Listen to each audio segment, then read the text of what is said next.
I've seen this movie 100 times. And the same thing happens each and every time I see it.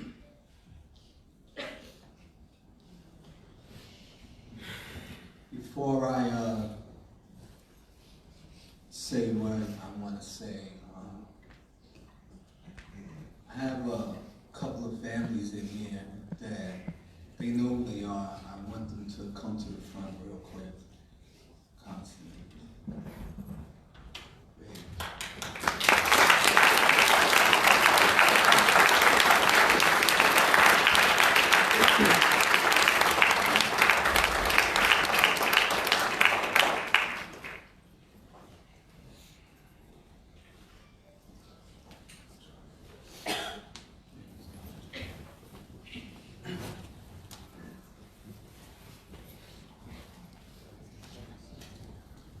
I met these people under special circumstances, but I'm going to let them tell you who they are and how I met them, who their loved ones are. Hello, everybody. My name is Constance Malcolm. I met Kenneth 2012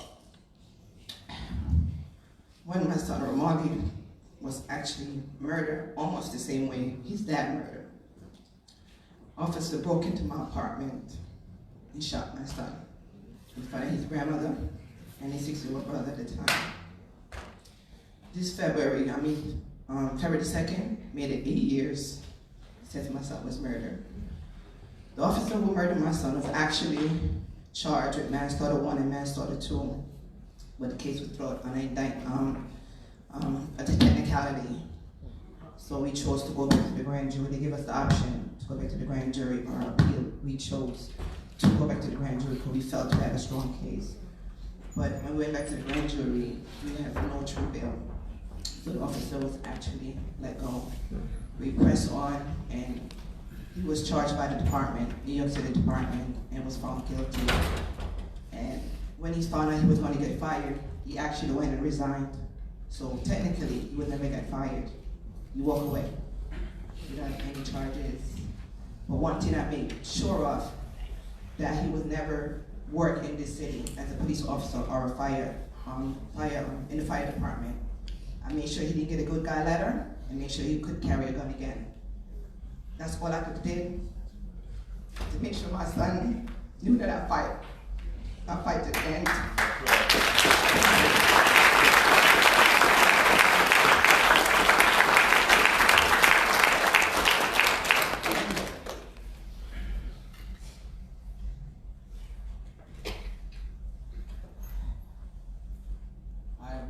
My name is Joshua Lopez. I'm the nephew of John Collado. My uncle was killed 2 months before Kenneth Chamberlain in 2011. And it was real powerful to see this film. And I want to congratulate everybody that had a hand on this film. It was so powerful, and I think the world needs to see what families go through and what our families went through the day that they were murdered.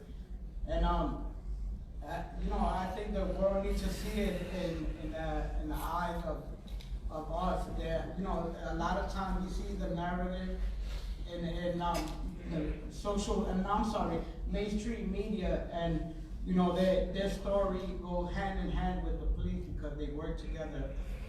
And I'd like to thank everybody and that came out to support my brother Kenneth. And I love you, my brother. Thank you.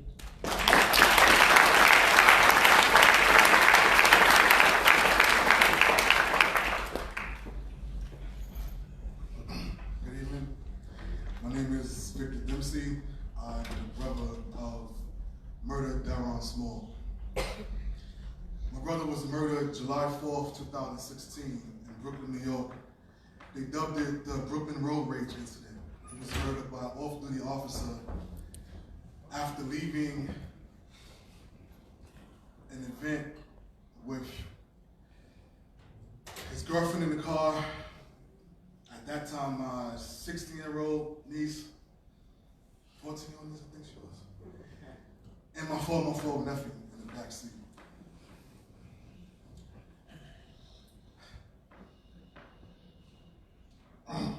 I can actually talk a lot. This movie, this was an outstanding job and a reflection. But I really want to highlight my brother as well, but I want to say from all the family, not just us, but there's so many of us across the nation. People don't know how hard it is to retell our stories over and over and over again. To sit through this and to know what Kenneth has been doing all these years, he's set an epitome for all of us. To watch Constance fight regularly, to be in the trenches with Josh, to be in the trenches with so many other families. It's so painful sitting here just saying what happened. It's like we have to remind the public that this happens every single day. So to have this space, to have this platform, to be in a room with so many people who care is powerful within itself. But all I can act, just like Josh said, man, the way these stories are portrayed, the way these stories are talked about, it has to come from us. It has to come from the people. It has to come from their loved ones. We fight every single day just to humanize the people we lost. Because this movie was a reflection of how the story can get twisted. This movie is a reflection of what we endure and what we suffer. So I just want to thank Kenneth again, thank the team, thank everyone who had a hand in this film. And again, bro, keep it up, man. I'm watching.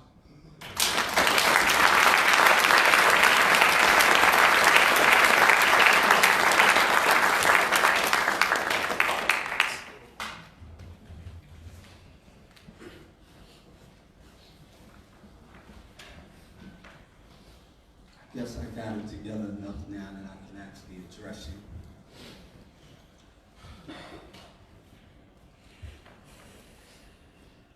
I guess it's true when they say that one moment in time can change your entire life. Because since the murder of my father, my life has been turned completely upside down.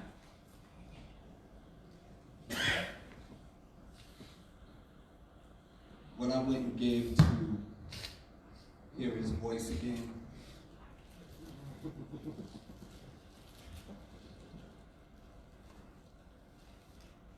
Get his perspective on life.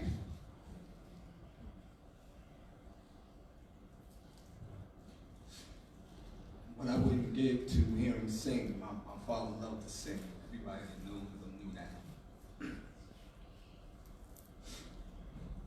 That can't happen.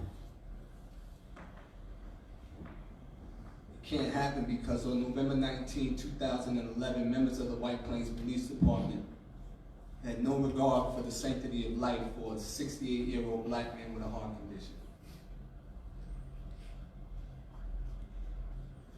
Are there any positives to this? I don't know. But what I do know is that the shooting of unarmed individuals by law enforcement are not isolated incidents, as some would want you to believe.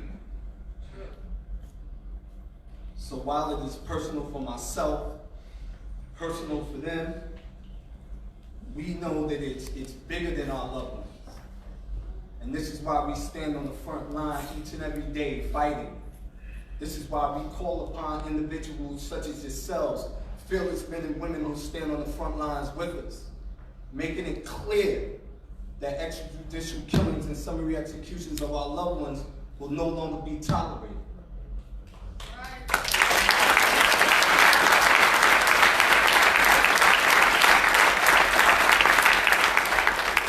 Each and every last one of you has a moral obligation to respond to injustice.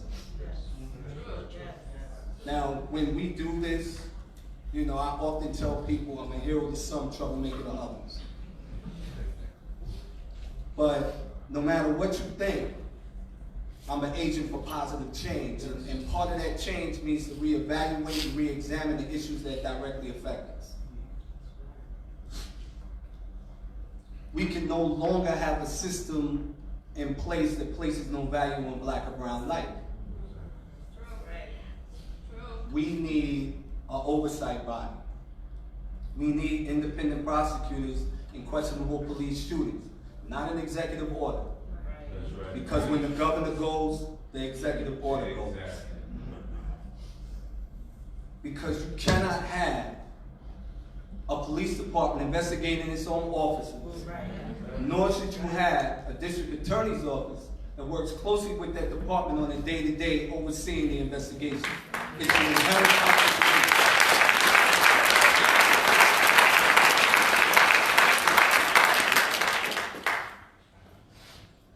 This is one of the reasons why in 2012 we formed the Westchester Coalition for Police Reform. Now that word reform just means to change into an improved form and condition. We are not anti-law enforcement. We are not bashing law enforcement.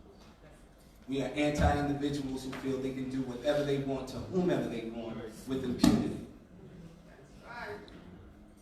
So we need laws. Laws need to be applied. Laws need to be enforced. But even those who enforce the laws need to be held accountable as well.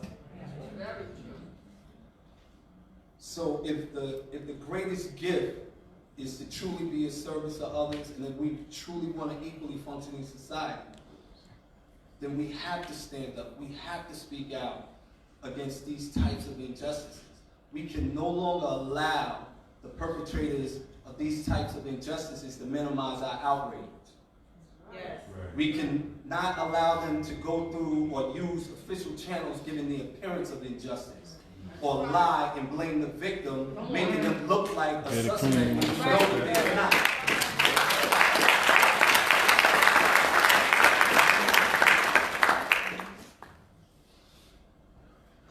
Other than that, I mean, we have to change this mindset of it's not my problem until it's my problem. If we're gonna talk the talk, then we have to walk the walk. Because as they say, the fight against injustice or the fight for justice is not a race, it's a marathon. But unfortunately, in the year 2020, we still have a long way to go. Thank you.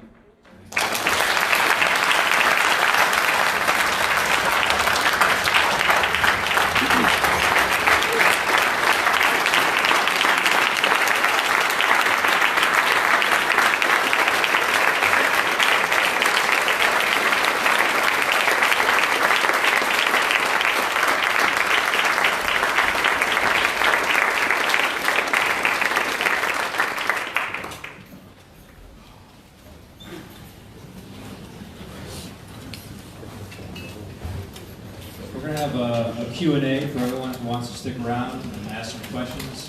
Frankie, you want to come over down?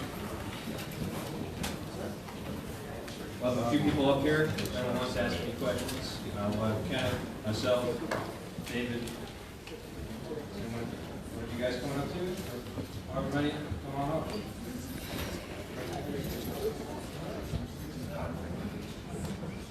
Kenneth. Thank you guys so much. I know that's a really hard movie to watch. Yeah, also, just FYI for everyone, we're going to have a reception after this and a tutor room. So if you stick around, we'll have a reception after that with pigs in a blanket, I believe.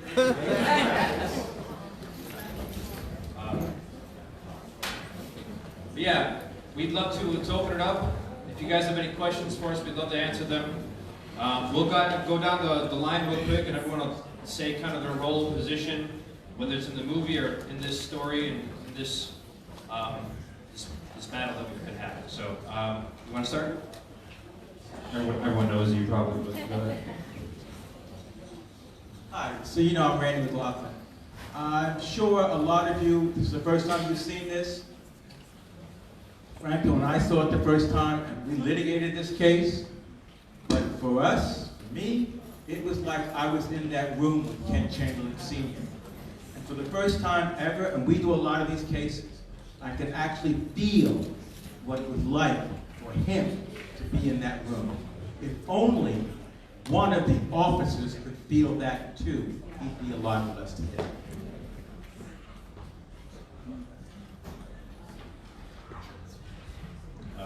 David and I, David's the writer-director of this movie, everyone, and we talked a whole bunch about, this movie is bigger than just a movie. We desperately want this thing to get out and get national attention because Kenneth Chamberlain Sr.'s name needs to be known in America.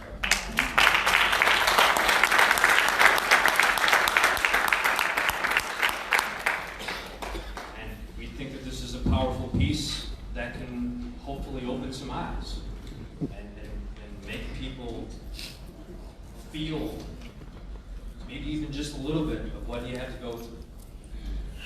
And I know it's really hard for me to watch, and I've watched this 1,000 times.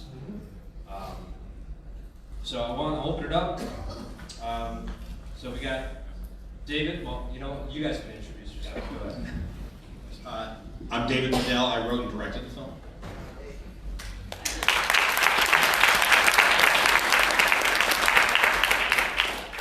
My name is Damon Jones. I am a childhood friend of Kenneth Chamberlain Jr. and publisher of Black Westchester Magazine and the New York representative of Blacks in Law Enforcement.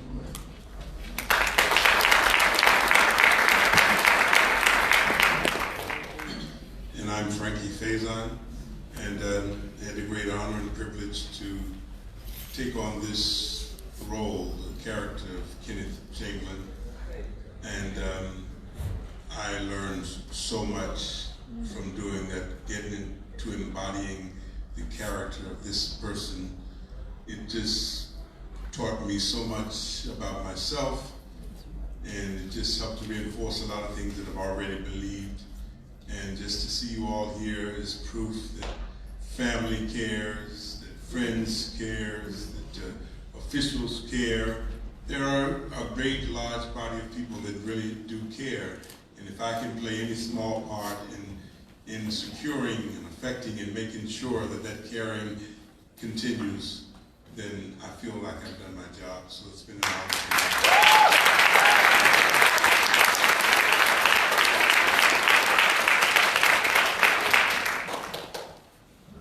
My name is Enrico Natale. I was a producer. I played Officer Rossi.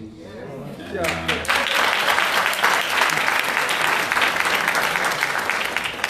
I edited the film.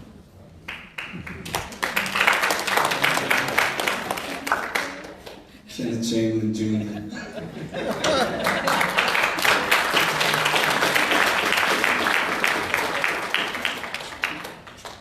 You know me by now. So if there are any questions, because we do have a real reception ready for you, we can mingle over there and ask questions. But 1, 2. Yeah, 3. I can't speak. Officer Rossi appeared to be a good cop. Was there a good cop there, and what happened?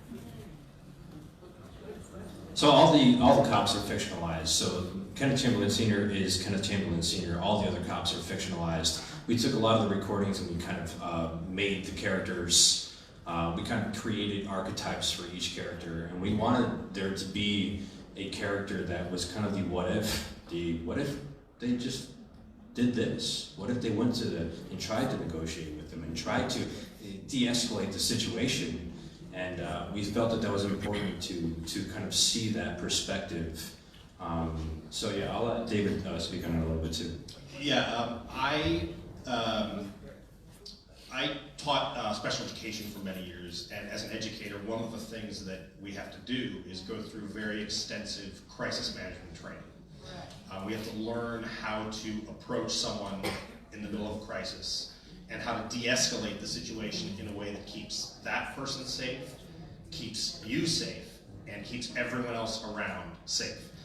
And one of the things that I wanted to do with the script, knowing that we were going to fictionalize the officers, both for legal reasons and because it gave us an opportunity to explore the different mindsets that someone might come into a situation like this with. Because having been involved in many crisis situations in schools, I know they're not exactly the same as this type of situation, but a person suffering from a crisis nonetheless. And having been involved in lots of those types of situations, I've seen people approach those situations with many different mindsets.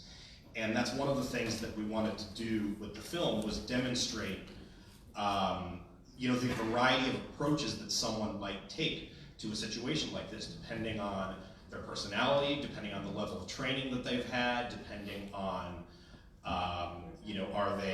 are they an old veteran who probably hasn't had any modern training, or are they a new officer who probably has had some more modern training? So those were all kind of factors in creating the various personalities and dynamics between the officers. As a correctional officer for 30 years and still working, and my commissioners are here, so I have to talk about training. But police officers are not usually trained on a yearly basis to deal with mentally ill people. As correctional officers, we're trained on a yearly basis because we deal with them in their housing areas, and we deal with them more. So I think one thing as a community, we need to definitely request our police officers to be trained in how to handle mentally ill people, which they are not trained in.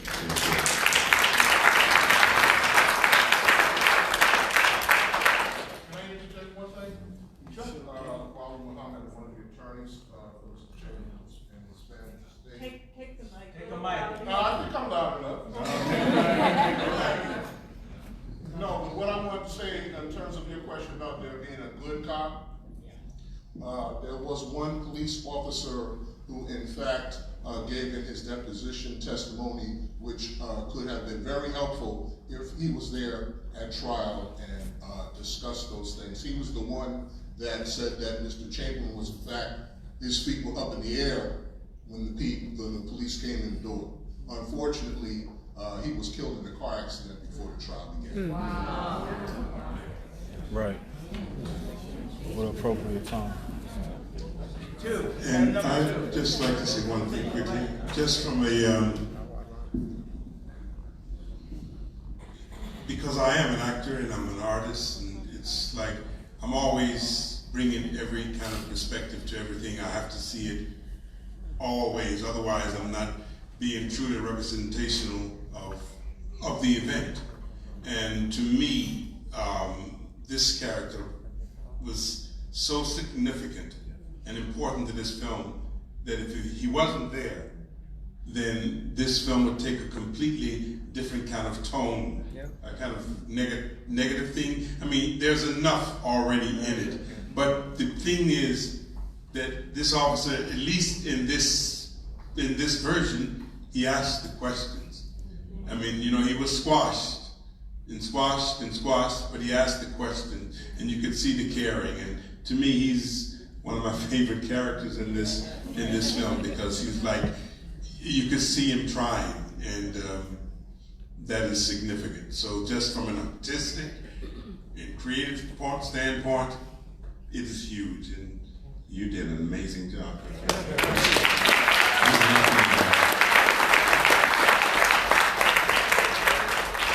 Number two.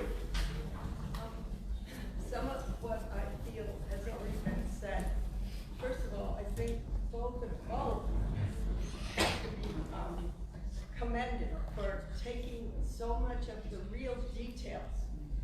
putting it, as this actor has said, in such a powerful way. And I was going to make that comment about the role of the, I forgot. Rossi. Yeah, Rossi. But I have to be honest and say that better police training is only one tiny part of it, because we are facing across this country, and I'm not facing it because I'm white, but my friend is black, and if that sounds stupid, but the thing is that sometimes when I don't hear from him, I worry, because he's young, he's black, he's got braids, and so why this film has to be seen by so many people is because you were able to encapsulate the torture of a decent human being, which someone up there, the gentleman over here whose relative was killed, said, every day this is going on.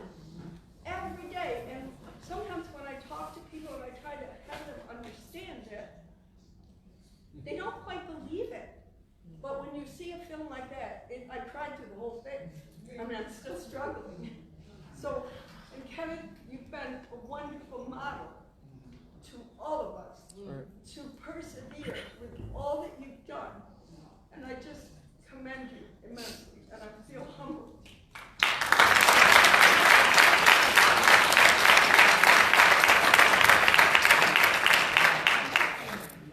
Okay, so we're up to number 3. I'm going to call some more numbers. I hear someone over here can make you 4, 5, 6, 7, 8, 3. Remember your numbers. It's a deli. 4. 4. Who's number 4? Go for it. So I have my question is, are all the legal avenues been exhausted to hold anybody accountable? No, we, I don't get too technical with the legal stuff, but we tried the case of the shooter only because the judge the judge ruled that no other issue, the breaking in the door, the calling him a nigger, none of that could go before the jury for a decision. None of it. Yeah, my God. So we went up on appeal. Debbie Cohen argued the appeal almost 2 years ago. And I'll never forget the question that one of the more conservative judges asked her.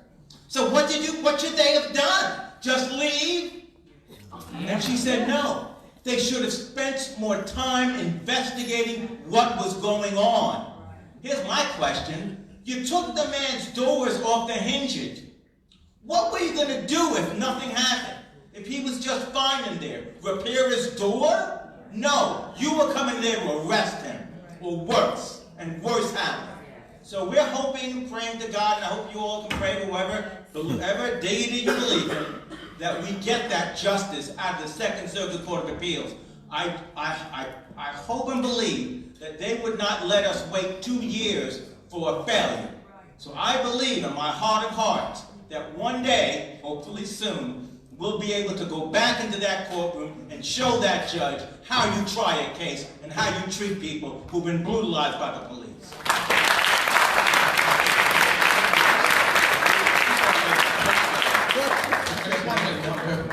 Number 5. Well, I just want to make a quick comment real quick, actually relating to the previous question, in relation to training not being the only answer, and I think that's absolutely true. And an experiment that I have done over the past couple of years, and I'd recommend everybody do this, is go home and go to YouTube, and you type in police recruitment videos, and recruitment videos from many different police departments will come up, many different law enforcement organizations, and what I found after doing this several times is that there are some police departments, when they're advertising, trying to recruit new people, the aspects of the job that they are advertising, and some of the police departments seem to be promoting the more community building, building bridges aspect of the job. And there are other recruitment videos that look like Call of Duty commercials, with the armored cars and the SWAT teams, kicking in doors and those kinds of things. So I think that's an important question that needs to be asked. Are police departments recruiting the right types of people with the right personality traits for these jobs? And it appears that, like I said, some of them do appear to be highlighting the more community building aspects of the job, but many of them, as you'll see if you do this experiment, they look like Call of Duty commercials.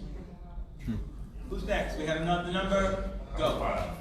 King Downey, WBAI Radio. We are one of the stations, quick one and then a question. We're one of the few stations that has covered these kinds of cases from beginning to end, our entire network. Go to 99.5 WBAI.org. I respect to Kenneth, I respect to the families here. And my question is actually for you, Mr. Faison, because a lot of respect for your long history in the entertainment industry, and I wondered, in building this character, were you able to draw on any of your own experiences with the police?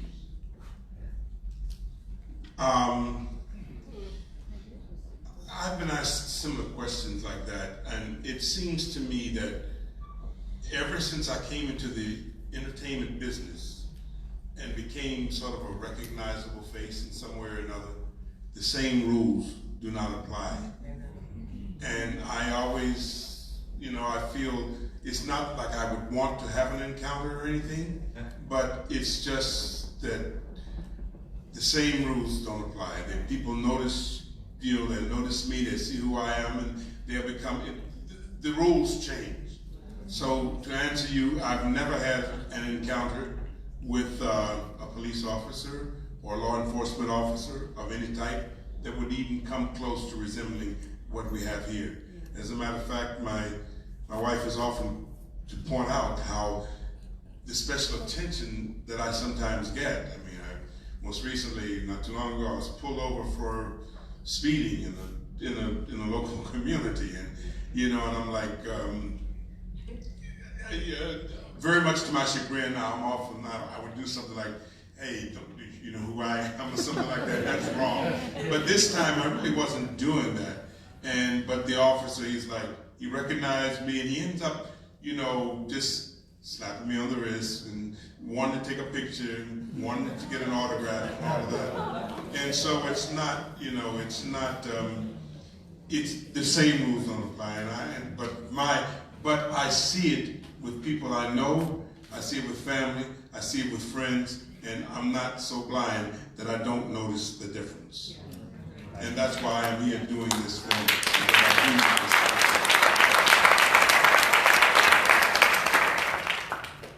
We have one question up here. You need a mic.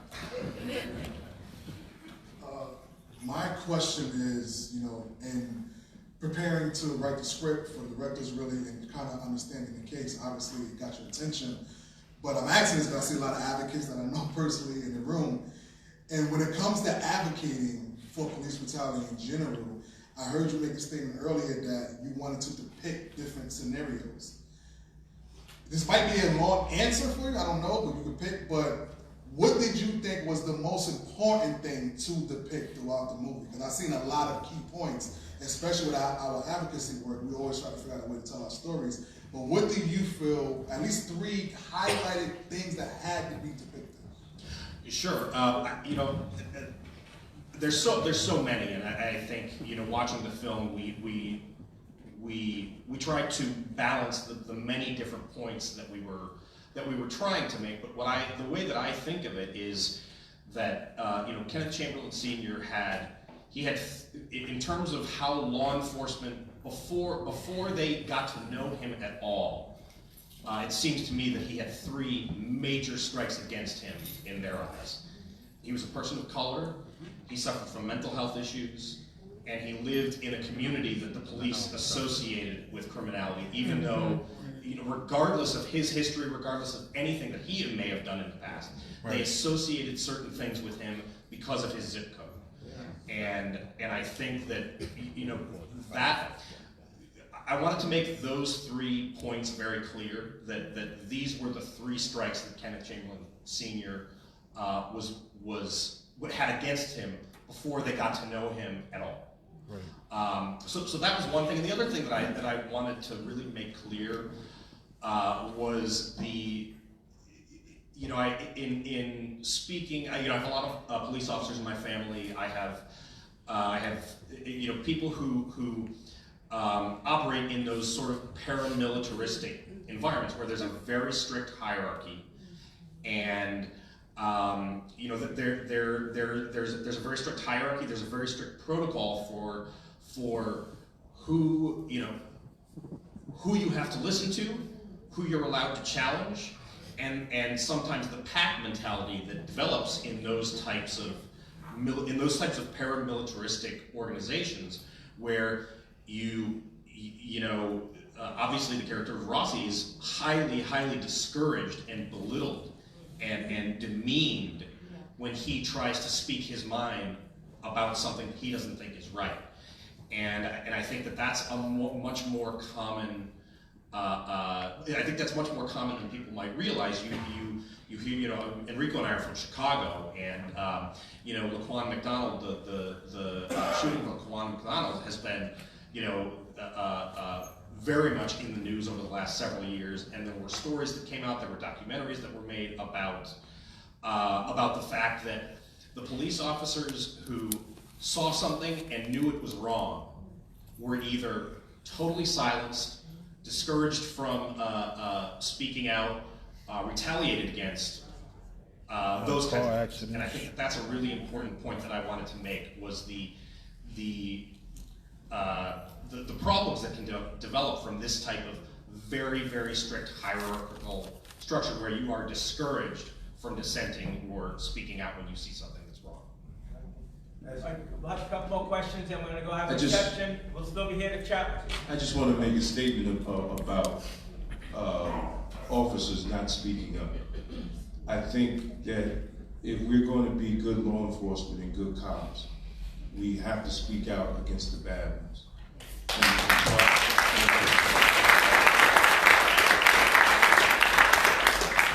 I mean, I'm in law enforcement, and I've been called anti-police, and I sleep every night with a detective, so I don't even know how. But I don't see enough law enforcement officers saying when their comrades have done wrong.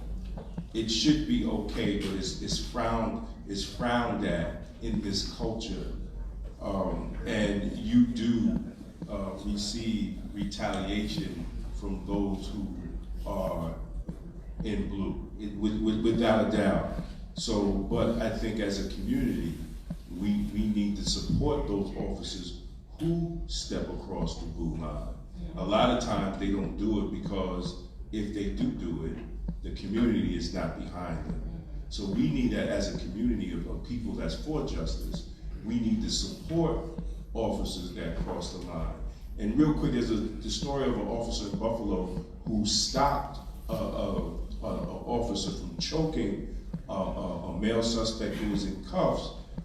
He punched her in the face. She lost her job. But nobody said anything. Nobody came to her support. So when officers see that, they're going to frown away from that. So we have to, as a community, support officers that speak out against the bad officers. So we're going to go into the other room for the reception, but before we do, I definitely want to acknowledge the Commissioner and Deputy Commissioner of the Department of Corrections, where my father worked for 20 years.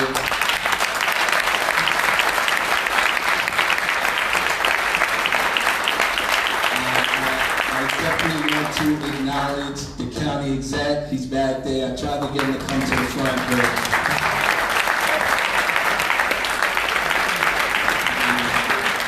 I spent many days in the county exec's office. You know, we're becoming great friends. And outside of that, one of the things we talk about is how we affect positive change. One of the ways we do that is exercising the vote. Okay? Getting those who are in office out that don't have our best interests at heart. If you're not registered to vote, we do have voter registration cards in the back. Jasmine is over there.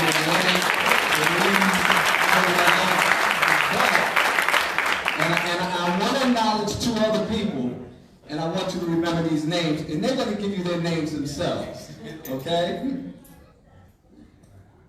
Hi, I'm Mimi Roca, and I'm running for Westchester District Attorney.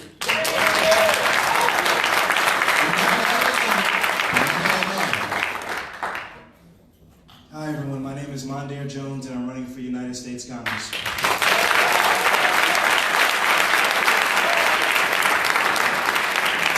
have any other elected officials in the building? Do we have anyone from the White Plains Common Council in here? Do we have any legislators in here? Oh, okay.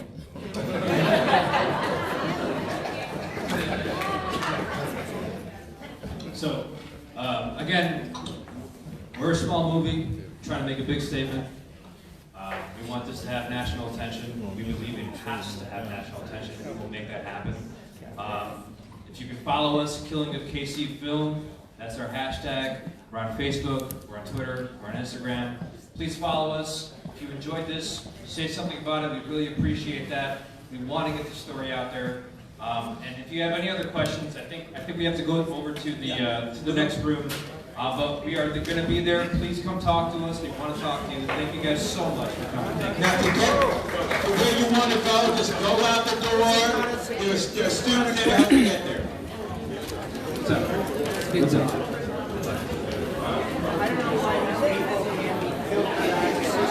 Okay, wow, I'm just here. I was invited to this private screening of Killing Kenneth Chamberlain Sr. And when this movie comes out, this film, it really is a must-see. I don't think there's probably a dry eye in the house at the end of it, including mine.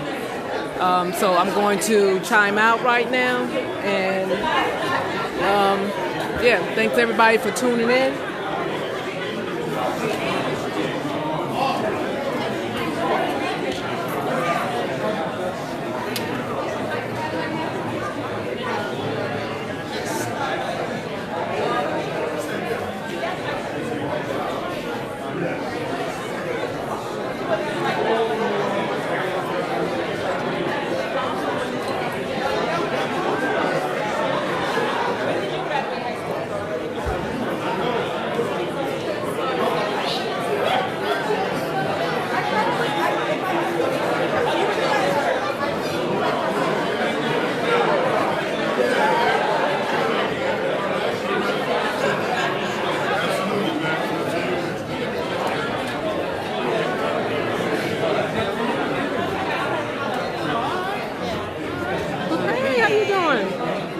I put up a comment just in case people don't know that that's his wife. That he always make this statement and never tell people, like, you know. Oh. So it's LOL. Hey girl, did you kiss your Oh, you did? Oh, how are you? Okay. LOL, you know.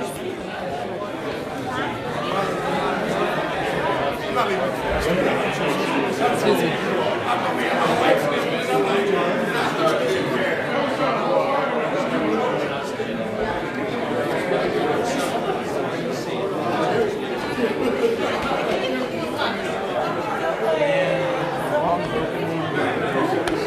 How are you, sir? I'm Brenda L. Crump, community video, work with Black Westchester magazine. Just like to ask, how did they go about casting you, or did you audition for this role? Were you asked to do this? The director knew my body of work, and he sent me the script to read, asked me if I'd be interested in doing it, and I read the script, and I was immediately hooked. Oh man, I did a good job. I trusted them to do a good job. I trusted myself. All right, well, excellent. You did an excellent job. I don't think there was a dry eye in the house, sir. Thank you very much for answering the question.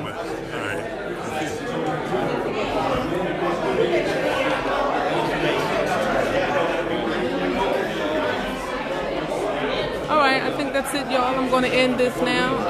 But I just wanted to know, how did he get, chosen to play this part in the film? So hopefully when the film come out, everyone will see. I'll put whatever information there is in the comment section of this live stream. At this point, I am going to end it. Okay, so we saw, I don't know if y'all saw, we had our former city council, Johanna Edwards here, and of course you heard the name of our county executive, George Latimer, here. So with that, we're going to close out, but before I close out, I'm going to see if the Black Westchester magazine, People Before Politics, editor and chief have anything to say. AJ Woodson, do you have anything to say? I just said I'm going to ask, Black Westchester if they have anything to say. I think this is a very important film. Everybody needs to see it. Just like I said when they had the documentary on the Central Park 5, I was just saying, hearing about it and reading about it is one thing, but seeing it portrayed like this on the screen just puts a whole other element to it. Just makes you feel it. You know what I'm saying? You can't help but feel it, regardless. So I think this is very important. Everybody needs to see this film. Everybody needs to see it, and I hope this makes it to the big screen. Yeah, as I was saying, I don't think there was a dry eye probably in the house after, even the guys, was sniffling next to me and wiping. I was trying to hold it back, and then I heard my brother back here behind me sniffling. I was like, yeah, but very, very important film. Very important film. Do you know anything in regards to, when it's going to be released? Is it going to Netflix? Is it going to cable? I don't know if they have a plan to get asked that, but as far as I know, it's been in one film festival. It's about to be in another film festival. It won a couple of awards in the film festival, the Boston Film Festival. And as it goes, it will build momentum that they're trying to get a deal for it to be on the screen. They don't yet have that as far as I know. So as it reaches film festivals and the portrayal, the coverage of it from Black Westchester and others, will hopefully help it get to the screen. Okay. Thank you very much, AJ Woodson. Let's see if we can get a comment from Mayo. That's one of the attorneys. Oh, okay. Mayo. I'll email All right, you so we're going to have one of the attorneys. Just want to get a couple of words from you about the film for Black Westchester. Okay, How yeah. are you? I'm well, thank you, sir. On your camera? A warranty? Picture of me. I can't be responsible for what happened. Oh, okay.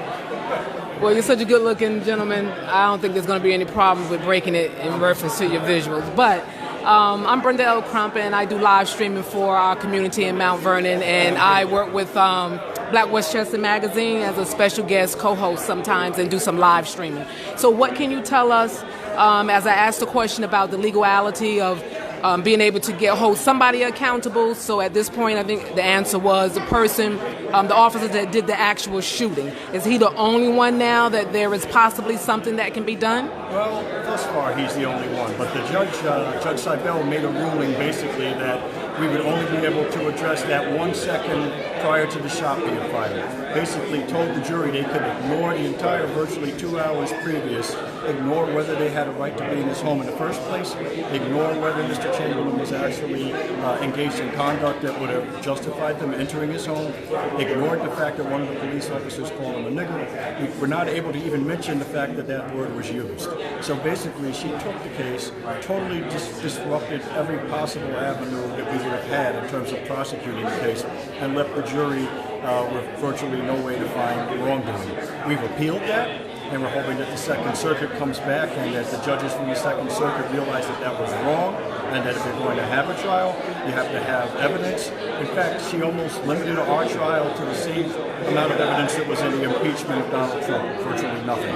We may as well have had almost no witnesses. So it's our sincere belief that we should have a new trial, and we believe that at that new trial we'll prevail. The other thing that's interesting is that the judge indicated to the city of White Plains, despite the fact that she limited all the evidence that could come in, that they should still contemplate settling this case.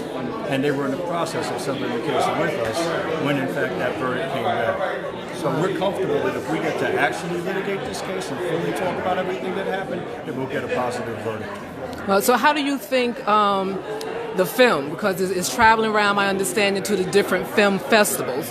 So one question is, how do you think the film itself will have an impact on the case, on the hearing, and then can you speak to the status of where the film is in reference to getting on TV, to getting on Netflix, cable channels, or something like that, other than the film festivals? The film has already won the jury award. It's won 2 significant awards at the Austin Film Festival, which is a phenomenal film festival. They're on their way now to multiple other film festivals, one of which is going to be the Beverly Hills Film Festival. And each time it's screened, it receives the same, basically, overall impact, and people are moved to tears. Yeah. And I think that each time that it's shown, it highlights what happened right here in White Plains, and hopefully it makes people who live in Westchester County and come here to spend their money aware that the people who are policing them may not necessarily be fit to do so, and that they also should be fearful, because if this can happen to Kenneth Chamberlain for doing absolutely nothing, it can happen to anyone. The other thing is that we need to elect people who will hold law enforcement accountable, because we quite often always refer to law enforcement as the finest in the city or the town, but if the finest allow this to happen, how can you be the finest?